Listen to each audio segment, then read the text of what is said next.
அன்பான பிக்சர் நேயர்களே, நாம இன்னைக்கு ஒரு சுவாரஸ்யமான டாபிக் பார்க்க போறோம். மிடில் கிளாஸ் பீப்புள்லேருந்து ஹை கிளாஸ் பீப்புள் வரைக்கும் ரொம்ப எக்ஸ்பெக்ட் பண்ற ஒரு வீடியோ தான் இந்த வீடியோ. அதாவது பல பேர் பல வீடியோஸில் எனக்கு கமெண்ட்ஸில் ஃபோன் பண்ணி என்னோட பர்சனல் நம்பரில் எனக்கு காண்டாக்ட் பண்ணி இந்த வீடியோ பற்றி போடுங்க அப்படின்னு கேட்டது கொண்டது காரணமாக இந்த வீடியோ நம்ம போஸ்ட் பண்ணுறோம். அது என்னன்னா, வீடு கட்டுறதுக்கான யோகம் நிறைய பேருக்கு இல்லாமல் இருக்குது. மேஷத்திலிருந்து மீனம் வரை பிறந்த 12 லக்னக்காரர்கள் செய்ய வேண்டிய எளிய பரிகாரம் என்ன? இதை நீங்கள் ஒரு 7 டைம்ஸ் 7 முறை, மினிமம் 7 முறை பண்ணாலே போதும். நிச்சயமாக வீடு கட்டுறதுக்கான யோகம் உங்களுக்கு கிடைக்கும். இது 100% ப்ராக்டிக்கலாக செக் பண்ணி வந்த அவுட்புட்கான ஒரு விஷயம் இந்த பரிகாரம். அதனால தான் நான் இந்த பரிகாரத்தை உங்களுக்கு ப்ரிஃபர் பண்ணுறேன். ஸோ எல்லாருமே ட்ரை பண்ணலாம். ஏன் அப்படி சொல்கிறேன்னா, இந்த காலத்தில் திருமணம் எவ்வளோ பெரிய யோகமான ஒரு விஷயமோ, அதே போல் வீடு, சொந்த வீடு அமைகிறது பிராப்தம் இருந்தால்தான் சொந்த வீடு அமையும். பரம ஏழையாக இருக்கலாம், மிடில் கிளாஸாக இருக்கலாம், மிகப்பெரிய கோடீஸ்வரனாக இருக்கலாம். ஆனால் சொந்த வீடு அப்படின்றது ஒன்று இருந்தால் தான் அவங்களுடைய வாழ்க்கை முழுமையாகும்.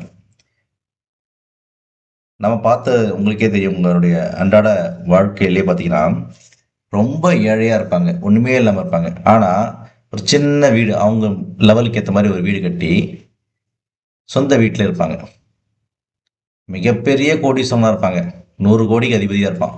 ஆனால் அவனால் சொந்த வீடு இல்லாமல் கஷ்டப்படுவான். ஏன்னா அது ப்ராக்டிக்கலான டிஃபிகல்ட்டிஸ் இருக்கும் அவங்களுக்கு. ஏன்னா அவங்க மிகப்பெரிய சிட்டியில், ஃபார் எக்ஸாம்பிள் சென்னையில் அண்ணா நகர் மாதிரி ஏரியாவில் இருப்பாங்கன்னு வச்சுக்கோங்க. அந்த இடத்துல அவங்களுக்கு தேவையான ஃபெசிலிட்டிஸ், அவங்க ஒர்க் பண்ணுற இடம், அவங்களோட அட்மாஸ்பியர், அவங்க பசங்களுடைய பள்ளி கல்வி, அதுக்கான ஏரியாவாக இருக்கும். ஆனால் அந்த இடத்துல பார்த்தீங்கன்னா இடமே கிடைக்காது வீடு வாங்கிறதுக்கு. இடம் வாங்கி வீடு கட்டுறதுக்கு இடமே கிடைக்காத மாதிரி இருக்கும். அவங்க எதிர்பார்க்குற இடத்துல இடம் கிடைக்காது, விற்கிறதுக்கு ரெடி இல்லாமல் இருப்பாங்க. ஸோ இந்த மாதிரி பல ரீசனால் வீடு கட்ட முடியாமல் போகும். காசு இருக்கும், இடம் இருக்கும், இடமும் இருக்கும், இல்லை இடம் காசு கொடுத்து வாங்குற அளவுக்கு இருக்கும். பட் ஏதாவது ஒரு தடையால் அவங்களால அந்த வீடை கட்ட முடியாத மாதிரி போகும். வீடை கட்ட போவாங்க, ப்ராப்பர்ட்டிஸில் ஏதாவது இஷ்யூ இருக்கும், யாராச்சும் ஸ்டே ஆர்டர் வாங்குவாங்க, அக்கம் பக்கத்தில் இருக்கவங்க, ஏதாவது ஒரு ரூபத்தில் தடைகள் வந்துகிட்டே இருக்கும். இதுக்கெல்லாம் காரணம் என்ன அப்படின்னு பார்த்தீங்கன்னா, அவங்களுக்கு அந்த வீடு கட்டுறதுக்கான பிராப்தம் இல்லை அப்படின்னு அர்த்தம். இது ஏன்னா முன்னாடி ஜென்மத்தில் நம்ம பண்ண ஏதோ ஒரு பாவம் அது சாபமாக மாறி நம்மளுக்கு இருக்கும். ஓகேங்களா? அது தீர்றதுக்கான வழி என்ன? எளிய பரிகாரம். உங்கள் ஜாதகத்தின் அடிப்படையில் மட்டும்தான் சொல்ல போகிறோம். பெரிய கஷ்டமான பலன்லாம் இல்லை, பரிகாரம்லாம் கிடையாது. ரொம்ப சிம்பிளான பரிகாரம் தான். நீங்களே எளிமையாக செக் பண்ணிக்கலாம். உங்கள் ஜாதகத்தை வச்சு நீங்கள் செக் பண்ணிக்கலாம். நான் சொல்கிற டீட்டெயிலில் கொஞ்சம் உங்கள் ஜாதகத்தை எடுத்து வச்சுக்கோங்க கையில். இப்போ உங்கள் வீட்டில் இருந்தீங்கன்னா உங்கள் ஜாதகத்தை எடுத்து ஓப்பன் பண்ணி வச்சுக்கோங்க. நான் சொல்கிறது எங்கே இருக்குதுன்னு செக் பண்ணி பாருங்கள். அப்படி இல்லைன்னா டிஸ்கிரிப்ஷன்லேயோ அண்ட் டிஸ்பிளேயில் ஃப்ரண்ட்டில் இருக்க என்னுடைய ஃபோன் நம்பரில், வாட்ஸ்அப் நம்பரில் எனக்கு காண்டாக்ட் பண்ணுங்கள். உங்களுக்கு என்ன மாதிரி பரிகாரம் பண்ணணும்னு நான் எளிமையாக சொல்கிறேன். சரி, இப்போது மேஷ லக்னத்துலேருந்து மீன லக்னம் வரை இருக்க 12 லக்னக்காரர்கள் செய்ய வேண்டிய பரிகாரம் என்ன அப்படின்ட்டு பார்ப்போம். வீடு கட்டணும் அப்படின்னா ஃபர்ஸ்ட் நம்ம பண்ண வேண்டிய பரிகாரம் என்னன்னா, வஸ்திர தானம் பண்ணணும். வஸ்திர தானம் அப்படின்னா என்ன? உங்களுடைய துணிமணிகள், உங்களுக்கு துணி வச்சுருக்கீங்களே, பழைய துணியோ இல்லை புது துணி சைஸ் பத்தலை, அதை இன்னொருத்தர் கொடுக்குறீங்களே, அதுதான் அந்த வஸ்திர தானம். அந்த வஸ்திரத்தை தானம் பண்ணுறது ஓகே. வஸ்திர தானம் பண்ணிட்டாலே நம்மளுக்கு வீடு கட்ட முடியுமா? யாருக்கு நம்ம வஸ்திர தானம் பண்ணணும் இருக்குல்ல, நம்ம கர்மத்தின் அடிப்படையில், நம்ம வாங்கிய சாபத்தின் அடிப்படையில் யாருக்கு நம்ம பண்ணோம்னா அதுக்கு அமையும் அப்படின்றது இருக்குல்ல, அதை கண்டுபிடிக்கிறது தான் நம்ம இந்த வீடியோ. ஸோ மேஷ லக்னத்துலேருந்து மீன லக்னம் வரை இருக்கவங்க ஒவ்வொருத்தவங்களுக்கும் ஒவ்வொரு மாதிரி இருக்கும். இப்போ ஃபார் எக்ஸாம்பிள் மேஷ லக்னத்தில் பிறந்திருக்கீங்கன்னா மேஷ லக்னத்திற்கு 4ஆம் அதிபதி யாரு?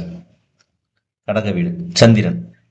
அந்த சந்திரன் எந்த வீட்டில் இருக்காரு அப்படின்னு பார்ப்போம். ஓகேங்களா? ஒவ்வொரு வீட்டில் இருந்தா ஒவ்வொருத்தவங்களுக்கு நீங்க வந்து வஸ்திர தானம் பண்ணணும். நான் சொல்றவங்க நீங்க நோட் பண்ணி வச்சுக்கோங்க, ஒரு பேப்பர்ல எழுதி வச்சுக்கோங்க. மேஷத்திலே இருந்தா, சந்திரன் வந்து மேஷத்திலே இருந்தா, 4ஆம் வீட்டின் அதிபதி மேஷத்திலே இருந்துச்சுன்னா, நம்ம ஹேர் கட் பண்ண போவோம்ல, முடிவெட்ட போவோம்ல, அந்த முடிவெற்ற தொழிலாளிக்கு நாம ஏதோ ஒரு ரூபத்துல வஸ்திர தானம் அவங்களுக்கு பண்ணணும். ஏதாவது ஒன்று துணியா வந்து வாங்கிக்கல அப்படின்னா, அவங்க வந்து இந்த ஹேர் கட் பண்றதுக்கு ஒரு ட்ரெஸ் வியர் பண்ணிப்பாங்கல்ல, அந்த ட்ரெஸ் மாதிரி கூட வாங்கி தரலாம். ஸோ துணியா வந்து அவங்களுக்கு எப்படியாச்சும் ஒரு வகையில நீங்க ஹெல்ப் பண்ணணும். வஸ்திர தானம் பண்ணணும். மேஷத்துல இருந்தா. இதுவே மேஷ லக்னத்துல பிறந்து ரிஷபத்துல இருந்தா, மேஷ லக்னத்துல பிறந்து 4ஆம் அதிபதியான சந்திரன் ரிஷபத்துல இருக்காருன்னு வச்சுக்கோங்களேன். அதாவது மேஷ லக்னம் ரிஷப ராசி. அப்படி இருந்தா என்ன பார்த்தீங்கன்னா, அவங்களுக்கான பரிகாரம் என்ன அப்படின்னு பார்த்தீங்கன்னா, ஹோட்டல் சர்வர்ஸ் இருக்காங்களே, ஹோட்டலில் போய் சாப்பிட்றீங்க, சாப்பிட்டு ஹோட்டல் சர்வர்ஸ்க்கு டிப்ஸ் கொடுக்குறது. ஓகேங்களா? அந்த டிப்ஸு கொடுப்பீங்களே, அது வந்து ஜென்ரலாக பணத்துக்கு சொல்லுவாங்க. அந்த ஹோட்டல் சர்வர்ஸ்க்கு அவங்களுக்கு தேவையான ஆடை இல்லை வஸ்திர தானம், அவங்களுக்கு ஒரு ட்ரெஸ் எடுத்து கொடுத்துருங்க. இல்லை ஒரு வேஷ்டி சட்டை துண்டு அது மாதிரி ஏதாச்சும் ஒன்று எடுத்து கொடுத்து பாருங்க, நிச்சயமாக நடக்கும். நீங்க நினைத்த காரியம் நடைபெறும். வீடு கட்டுற நீங்க நினைச்ச மாதிரி வீடு கட்ட முடியும். அதே போல மேஷ லக்னத்துல பிறந்து மிதுன ராசியில பிறந்திருந்தீங்கன்னா, மேஷ ராசி சரி மேஷ லக்னத்துல 4ஆம் அதிபதியான சந்திரன் மிதுனத்துல இருக்காருன்னு வச்சுக்கோங்களேன். அப்போ ஆட்டோ டிரைவர்ஸ் இருக்காங்களே, auto driver, Ola, Uber, Rapido, அந்த மாதிரி ஷார்ட் டிஸ்டன்ஸில் ட்ராவல் பண்ணுறீங்களே, அந்த டிரைவருக்கு நீங்கள் உதவி பண்ணணும். இதுவே கடகத்தில் இருந்துச்சுன்னா கட்டிட தொழிலாளர், இந்த சித்தாள், மேஸ்திரி, கொத்தனார்லாம் இருக்காங்களே, அவங்களுக்கு ஆடை வாங்கி தரலாம். அடுத்தது 4ஆம் அதிபதி மேஷ லக்னத்துக்காரங்க 4ஆம் அதிபதி சிம்மத்தில் இருந்துச்சுன்னா, ஆயாலாம் இருப்பாங்களே, ஸ்கூல்ல ஆயாலாம் இருப்பாங்களே, அந்த ஆயாக்களுக்கு உதவி பண்ணலாம். அதாவது துணி அவங்களுக்கு ஒரு சாரி எடுத்து கொடுத்துருங்க, புடவை எடுத்து கொடுத்துருங்க. சரிங்களா? நான் என்னடா மேஷ லக்னத்துக்கு மட்டும் சொல்றேன்னு நினைக்காதீங்க. எந்த லக்னமா இருந்தாலும் சரி, இப்போ ரிஷப லக்னமா இருந்தால் அதுக்கு 4ஆம் அதிபதி யாரு? சூரியன். மிதன லக்னமா இருந்தால் அதுக்கு 4ஆம் அதிபதி யாரு? புதனே. ஏன்னா கன்னி வீட்டுக்கு அது 4ஆம் அதிபதி. கடகத்துக்கு 4ஆம் அதிபதி யாரு? சுக்கிரன். சிம்மத்து 4ஆம் அதிபதி யாரு? செவ்வாய். புதனுக்கு 4ஆம் அதிபதி யாரு? குரு. விருச்சகத்துக்கு 4ஆம் அதிபதி யாரு? சனி. அதே போல துலாமுக்கும் சனி தான். தனுசுக்கு குருவே ஒருவர் 4ஆம் அதிபதி. மகரத்துக்கு செவ்வாய். கும்பத்துக்கு சுக்கிரன். மீனத்துக்கு புதன். ஸோ நான் சொன்ன அந்த அந்த அதிபதிகள் எந்த வீட்டில் இருக்காரு பாருங்க. மேஷமா இருந்தால் முடிவெற்ற தொழிலாளி கொடுக்கணும். ரிஷபமா இருந்தால் ஹோட்டல் சர்வருக்கு. மிதுனமா இருந்தால் ஆட்டோ டிரைவர்ஸ், ராபிடோ அந்த மாதிரி நபர்களுக்கு டிரைவர்ஸ்க்கு கொடுக்கணும். கடகத்தில் இருந்துச்சுன்னா கன்ஸ்ட்ரக்ஷன் ஃபீல்டில் கட்டிட தொழிலாளர் இருக்காங்களா அவங்களுக்கு. சிம்மத்தில் இருந்துச்சுன்னா ஆயாக்கள், ஸ்கூலில் பசங்களை பார்த்துக்கிற ஆயாக்கள், அவங்களுக்கு ஹெல்ப் பண்ணுறது. கண்டியில் இருந்துச்சுன்னா ஹாஸ்பிட்டலில் வேலை செய்கிறாங்கல்ல, இந்த கிளீனர்ஸ், கம்பவுண்டர்ஸு, அதே போல் வந்து பார்த்தீங்கன்னா கேர்டேக்கர்ஸ்லாம் இருப்பாங்கள்ல, கவனிப்பாங்கள்ல பேஷண்ட்ஸை, அவங்களுக்கு ஆடை தானம் செய்யணும். அதே போல் விருச்சகத்தில் துலாமில் இருக்குன்னு வைங்களேன், துலாமில் இருக்குன்னா திருமண மண்டபம் இருக்குல்ல, மண்டபத்தில் வேலை செய்கிற கூலி ஆட்கள், ஹோட்டல், அதாவது வந்து மண்டபத்தில் நடத்துகிறவங்க இல்லை, மண்டபத்தில் வேலை செய்கிற க்ளீன் பண்ணுறவங்க, டாய்லெட் க்ளீன் பண்ணுறவங்க, வாட்ச்மேனாக இருக்கவங்க, ஏதாவது ஒரு மண்டபத்தில் கூலி வேலை செய்கிறவங்களுக்கு. அடுத்தது இதுவே விருச்சகத்தில் 4ஆம் அதிபதி இருக்கார் அப்படின்னு பார்த்தீங்கன்னா, அவங்க யாருக்குன்னா வந்து இந்த துப்புரவு தொழிலாக இருக்காங்களே, அவங்களுக்கு ஆடை தானம் செய்யணும். இதுவே தனுசு அப்படி ராசியில் இருந்துச்சுன்னா 4ஆம் அதிபதி கோயிலில் வேலை செய்கிற அர்ச்சகர் இருக்கிறாங்களே, அந்த அர்ச்சகர்களுக்கு ஆடை தானம் பண்ணணும், வேஷ்டி துண்டு வாங்கி தரணும். இதுவே மகரத்தில் இருந்துச்சுன்னா வெட்டியான்கள் இருப்பாங்க, சுடுகாட்டில் வேலை செய்கிற வெட்டியான்கள், அந்த வெட்டியான்களுக்கு ட்ரெஸ் எடுத்து கொடுக்கலாம். இப்போல்லாம் எலக்ட்ரிக் மயானம் தான் இருக்குது. அதுலேயும் வெட்டியான்கள் தான் அவங்களும் அவங்களுக்கும் பண்ணலாம். கும்பம் அடுத்து கும்பத்தில் இருந்துச்சுன்னா இந்த பட்டறையில் வேலை செய்வாங்களே, பட்டறையில் இந்த கொலுசு பட்டறை அந்த மாதிரி வந்து பட்டறை எந்த பட்டறையாக தான் எடுத்துக்கோங்க, உருக்கி செய்கிறாங்களே, ஒரு மெட்டலை உருக்கி செய்கிற பட்டறைகளில் வேலை செய்கிறவங்க இருக்காங்களே, அவங்களுக்கு ட்ரெஸ் எடுத்து கொடுக்கணும். இதுவே மீனத்தில் இருந்துச்சுன்னா செப்பல்லாம் தைக்கிறாங்கல்ல அந்த தொழிலாளி, அல்லது நைட்டில் வேலை செய்கிற வாட்ச்மேன்ஸ், இரவு நேர வாட்ச்மேன்ஸ் இருக்காங்களே அவங்க, இந்த நபர்களுக்கு நீங்கள் ஆடை தானம் செஞ்சீங்கன்னா கண்டிப்பாக உங்களுக்கு 48 நாட்களுக்கு வீடு கட்டுறதுக்கான யோகம் கிடைக்கும்.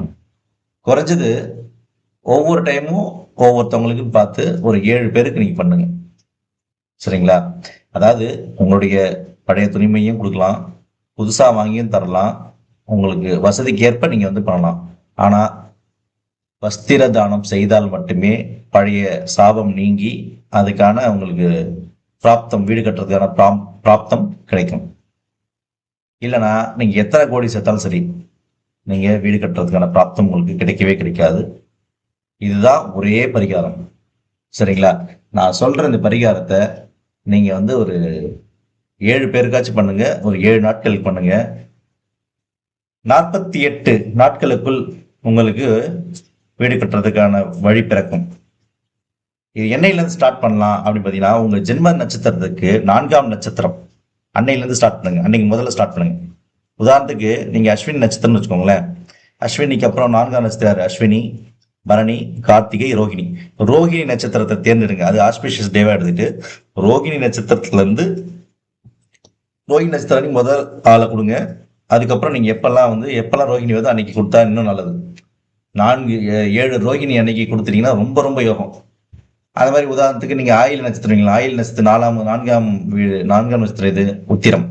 அந்த உத்திர நட்சத்திரத்துக்கு அன்னைக்கு பண்ணணும். 7 மாதத்துக்கு ஒரு வாட்டி தான் அந்த நட்சத்திரம் வரும். 7 நட்சத்திரம் 7 மாதம். இதுதான் உச்சகட்ட பரிகாரம், மேக்சிமம் பரிகாரம் இதுதான்.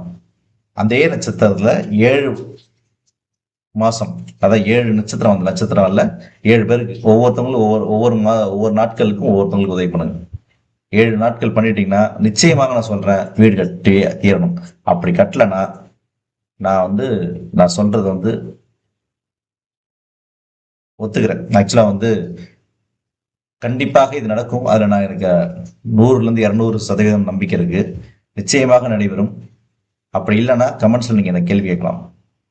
கண்டிப்பாக நடக்கும். இது ப்ராக்டிக்கலா இம்ப்ளிமெண்ட் பண்ண ஒரு விஷயம். நிச்சயமாக நடக்கும். ஓகேங்களா? நீங்க நம்பி இந்த பரிகாரத்தை செய்யுங்க, கண்டிப்பாக நடைபெறும். சரிங்களா? மீண்டும் அடுத்த பதிவில் சந்திப்போம். அதுக்கு நம்ம சேனலை இதுவரை யாராவது சப்ஸ்கிரைப் பண்ணிக்கோங்க. அடுத்த வீடியோவில் சந்திப்போம். நன்றி, வணக்கம்.